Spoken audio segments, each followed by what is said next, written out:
प्रिय मैम शुरू।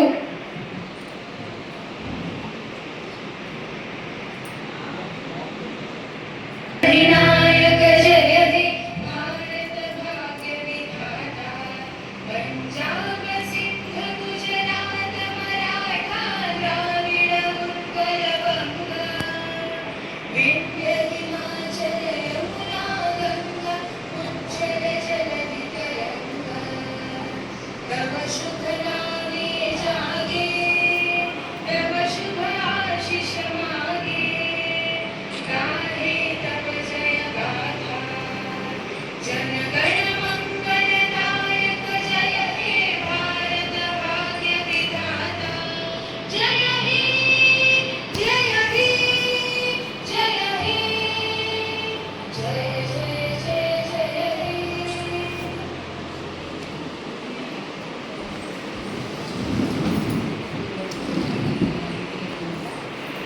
मुझे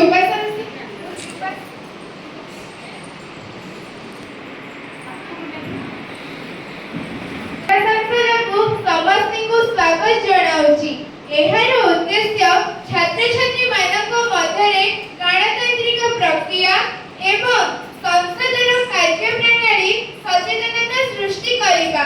ମୋର ସମ୍ପୂର୍ଣ୍ଣ ରୂପେ ଭରସା ଅଛି ଯେ ସଂସଦୀୟ କାର୍ଯ୍ୟକୁ ସୁଚାରୁ ରୂପେ ତୁଲାଇବା ପାଇଁ ଆପଣମାନେ ମୋତେ ପୁନଃ ସହଯୋଗ କରିବେ। ମହାସଚିବ ମହୋଦୟ, ନବନିର୍ବାଚିତ ସଦସ୍ୟମାନଙ୍କୁ ଶପଥ ଗ୍ରହଣ କରାଯାଉ। ଶ୍ରୀ ଦୀପ୍ତିମୟ ରାଉତରାୟ ଯିଏ ପିପିଲି ସଂସଦୀୟ ନିର୍ବାଚନ କ୍ଷେତ୍ରରୁ ସଂସଦ ରୂପେ ନିର୍ବାଚିତ ହୋଇଛନ୍ତି। ଦୀପ୍ତିମୟ ରାଉତରାୟ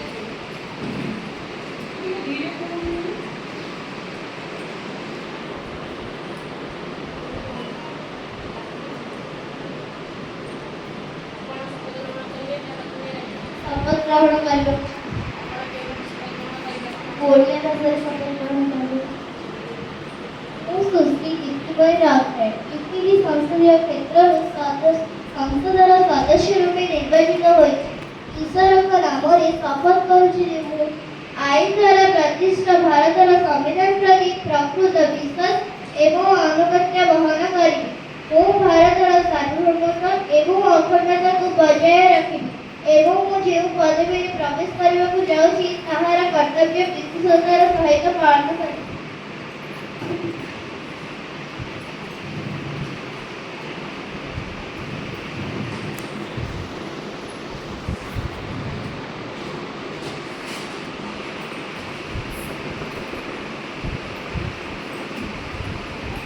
सुश्री प्रज्ञा पंतियारी जे भुवनेश्वर सांसदीय निर्वाचन क्षेत्रରୁ सांसद रूपे परिचित होଛନ୍ତି।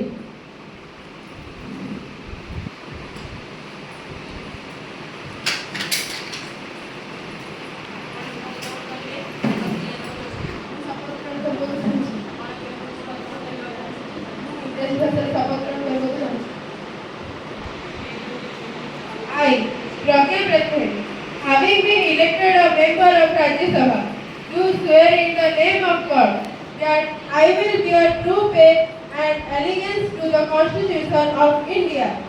By law established that I will uphold the sovereignty and integrity of India. That I will faithfully discharge the duties of the office I am about to enter.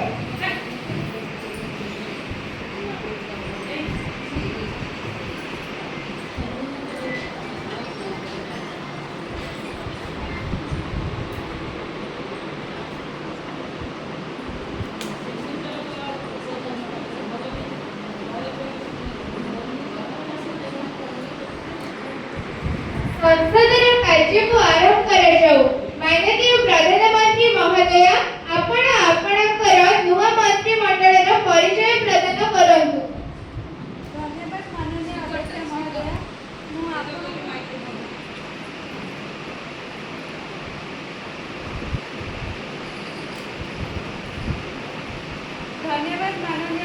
ମହୋଦୟ। ମୁଁ ଆପଣଙ୍କ ମାଧ୍ୟମରେ ମୋର ନୂଆ ସଂସଦ ମନ୍ତ୍ରିମଣ୍ଡଳକୁ ମାନନୀୟ ଅଧ୍ୟକ୍ଷ ମହୋଦୟ, ମୁଁ ଆପଣଙ୍କ ମାଧ୍ୟମରେ ମୋର ସଂସଦ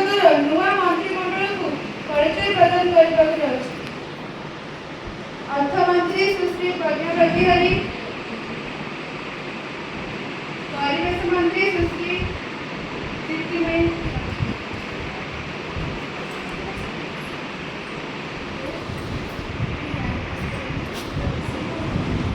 ଏଥର ପ୍ରଶ୍ନକାଳ ଆରମ୍ଭ ହେବାକୁ ଯାଉଛି।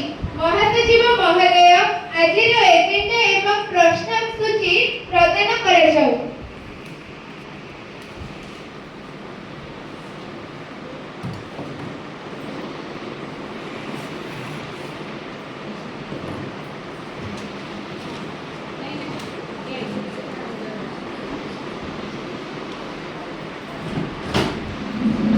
प्रश्न संख्या 104 कुमारी आरती नायक।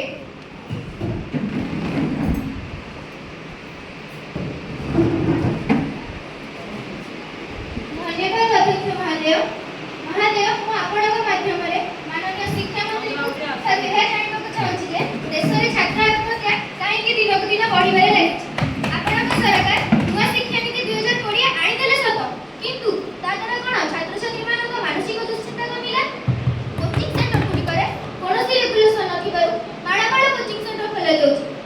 ନେଟ୍ ଜେଇଇ ଭଳି ଉଚ୍ଚସ୍ତରୀୟ ପ୍ରାଥମିକ ପରୀକ୍ଷା ପାଇଁ ପିଲାମାନେ ନାମୀ ଦାମୀ କୋଚିଂ ସେଣ୍ଟରରେ କୋଚିଂ ଦେଇ ଅତ୍ୟଧିକ ମାନସିକ ଚାପର ଶିକାର ହେଉଛନ୍ତି, ଯାହାଦ୍ୱାରା କି ଛାତ୍ର ଆତ୍ମହତ୍ୟା ଦିନକୁ ଦିନ ବଢ଼ିବାରେ ଲାଗିଛି।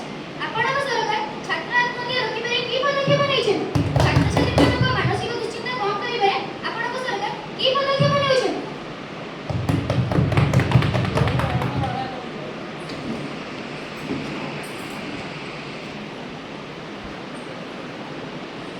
Honorable Education Minister, please.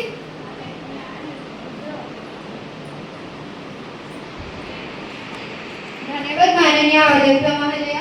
माननीय सांसद महोदय, पिलाଙ୍କ ମାନସିକ ଚାପ କମ୍ କରିବା ପାଇଁ ସରକାରଙ୍କ ଦ୍ୱାରା ନିଆଯାଇଥିବା ପଦକ୍ଷେପ ଗୁଡ଼ିକୁ ଆପଣ ଭଲସେ ବୁଝିପାରି ନାହାନ୍ତି ବୋଧହୁଏ।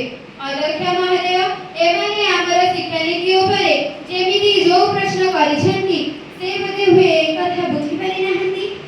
ଅଧ୍ୟକ୍ଷ ମହୋଦୟ, ଏମାନେ ଆମ ଶିକ୍ଷାନୀତି ଉପରେ ଯେଉଁ ପ୍ରଶ୍ନ କରିଛନ୍ତି ସେହି ଶିକ୍ଷାନୀତି ତ ୱେଷ୍ଟର୍ଣ୍ଣ କଣ୍ଟ୍ରି ଗୁଡ଼ିକରେ କେଉଁ କାଳରୁ ସୁରୁଖୁରୁରେ ଚାଲୁଅଛି। ମହୋଦୟ, ଛାତ୍ର ଆତ୍ମହତ୍ୟା ରୋକିବା ପାଇଁ ଆମ ସରକାରଙ୍କ ତରଫରୁ ହେଲ୍ପଲାଇନ୍ ମାନ ଖୋଲାଯାଇଛି, ଯେମିତି ମେଣ୍ଟାଲ ହେଲ୍ଥ ହେଲ୍ପଲାଇନ୍ ତେରେ ମାନସ, ଯାହା 2022 ମସିହାରେ ଆରମ୍ଭ କରିଥିବା ଏହି ସେବା ମାଗଣା ଏକ 24/7 ଟେଲି ମାନସିକ ସ୍ୱାସ୍ଥ୍ୟ ସେବା, ଯାହା ଛୋଟ ପିଲାମାନଙ୍କ ଉପରେ ମାନସିକ ଚାପ ଦେଇ ଗତି କରୁଥିବା ପିଲାମାନଙ୍କୁ ସାହାଯ୍ୟ କରେ। ନ୍ୟାସନାଲ ସୁସାଇଡ୍ ପ୍ରିଭେନ୍ସନ୍ ଷ୍ଟ୍ରାଟେଜି, ଯାହା 2022 ମସିହାରେ ଆରମ୍ଭ ହୋଇଅଛି ଏବଂ ଯାହାର ଲକ୍ଷ୍ୟ ହେଉଛି 2030 ମସିହା ମଧ୍ୟରେ ଆତ୍ମହତ୍ୟା ଏବଂ ମୃତ୍ୟୁର ହାରକୁ 10% କମାଇ ଦେବ। ମହୋଦୟ, କୋଚିଂ ରେଗୁଲେସନ୍ ବିଷୟରେ ଯେଉଁ କଥା କହୁଥିଲେ, नीट फॉर गाइड सेक्शन रे देखि पारुथिबे, एथिरे क्लियरली मेंशन अछि जे बिना काउंसलिंग सिस्टम रे केउ कोचिंग सेंटर रे भी रजिस्टर करा जाई पारिबो नहीं। महोदय, आमे शिक्षानीति 2020 रे मध्ये एठारे उपलब्धित करि देइथिलु जे आम्भे माने उभय छात्र मानकु शारीरिक एवं मानसिक चापरु दूर रे रखिबु। धन्यवाद महोदय।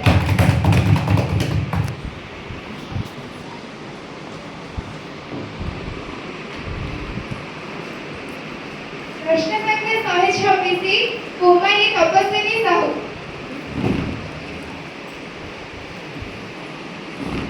धन्यवाद अध्यक्ष महोदय। मु आपणक माध्यमरे सरकार को यही प्रश्न पचारिबाकु चाहूची कि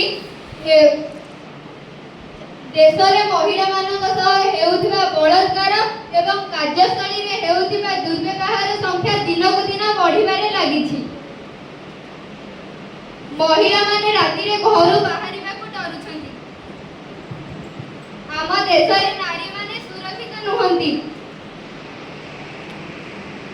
क्षमा करिबा अध्यक्ष महोदय, सरकार तो निर्वाचन हेबा पूर्व बहुत बड़ बड़ कथा कहिथिले, सेमाने नारी मानक सुरक्षा पई सब करिए बोली, ताहाले निर्वाचित हैला परे सरकार कर कोन हैला?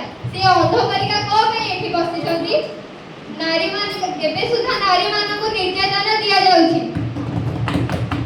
आम देशर सरकार कोन एते दुर्बल? झियो माने स्कूल कॉलेज जिबाकु डरुछन्ति। ଝିଅମାନଙ୍କୁ ସ୍କୁଲ କଲେଜ ଯିବା ବେଳେ ସେମାନଙ୍କୁ ବଳାତ୍କାର କରି ସେମାନଙ୍କୁ ଜାଳି ଦିଆଯାଉଛି। ଆମ ସରକାର କ'ଣ ଏତେ ଦୁର୍ବଳ? ଝିଅମାନେ ପାଠ ପଢି ପାରିବେ ନାହିଁ ଏବଂ ସେମାନଙ୍କୁ ନ୍ୟାୟ ମଧ୍ୟ ମିଳିପାରୁନାହିଁ। ସେମାନଙ୍କ ପରିବାର ଦୁଃଖ କଷ୍ଟକୁ ସରକାର ଟଙ୍କା ଦେଇ କିଣୁଛନ୍ତି।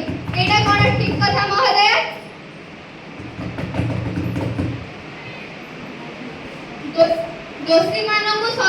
ଦୋଷୀମାନଙ୍କୁ ଶାସ୍ତି ଦିଆଯାଉନି। ଦୋଷୀମାନଙ୍କୁ ସରକାର ସମାଜ ଏବଂ ଲୋକମାନଙ୍କଠୁ ଦୂରେଇ ରଖୁଛନ୍ତି। କ'ଣ ପାଇଁ? ଝିଅମାନେ କ'ଣ ଆମ ଦେଶରେ ନ୍ୟାୟ ପାଇପାରିବେ ନାହିଁ? ମହିଳାମାନଙ୍କୁ ସୁରକ୍ଷା ଦେବା ପାଇଁ ପ୍ରଦାନ କରିବା ପାଇଁ ସରକାର କି ପଦକ୍ଷେପ ନେଇଛନ୍ତି ଏହି ସଂସଦରେ ଅବଗତ କରାଯାଉ। ଧନ୍ୟବାଦ ଅଧ୍ୟକ୍ଷ।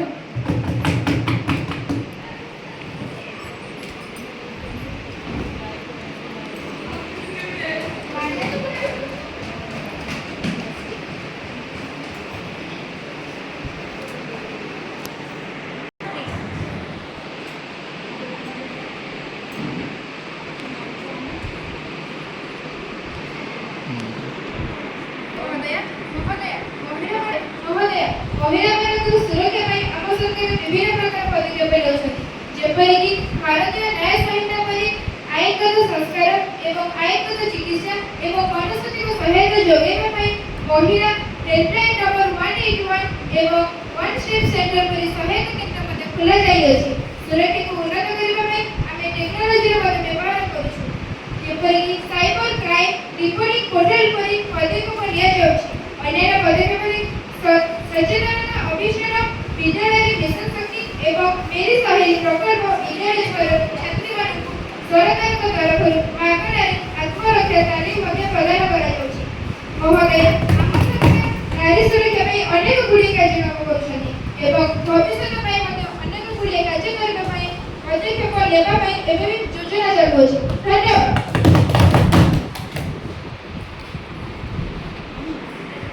ରାଷ୍ଟ୍ରପତି 126 କୁମାରୀ ରାନୀ ବଳିଆରସି।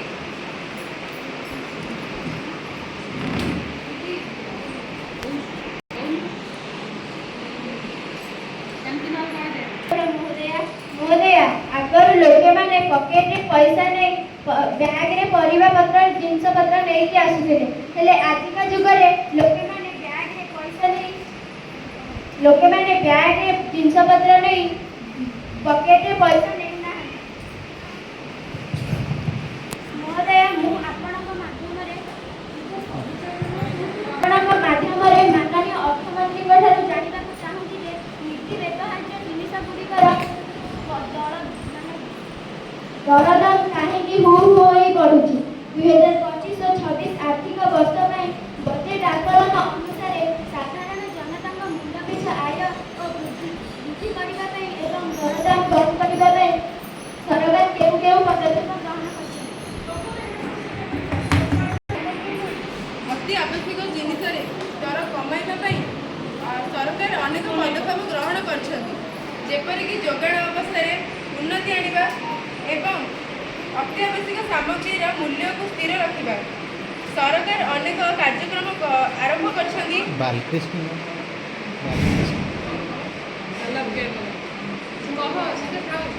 ଯାହା ମାଧ୍ୟମରେ କ୍ଷୁଦ୍ର ଓ ମାଧ୍ୟମ ଉଦ୍ୟୋଗ ଗୁଡ଼ିକ MSMEs ଦ୍ୱାରା ଦିଆଯାଉଛି।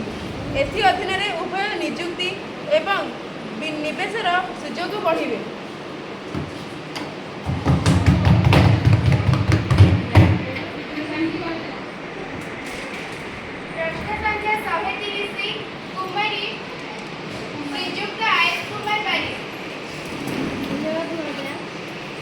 ପ୍ଲାଷ୍ଟିକ ପ୍ରଦୂଷଣକୁ ରୋକିବା ପାଇଁ ସରକାର କେଉଁ ପଦକ୍ଷେପ ନେଇଛନ୍ତି? ଭାରତରେ ଜଙ୍ଗଲ ଏବଂ ବୃକ୍ଷର ଆବରଣ ବୃଦ୍ଧି ପାଇଁ କେଉଁ କାର୍ଯ୍ୟକ୍ରମ ଚାଲିଛି? ବନ୍ୟଜନ୍ତୁ ସୁରକ୍ଷା ପାଇଁ ସରକାର କେଉଁ ପଦକ୍ଷେପ ନେଉଛନ୍ତି? ମାନନୀୟ ପରିବେଶ ସୁରକ୍ଷା ମନ୍ତ୍ରୀ।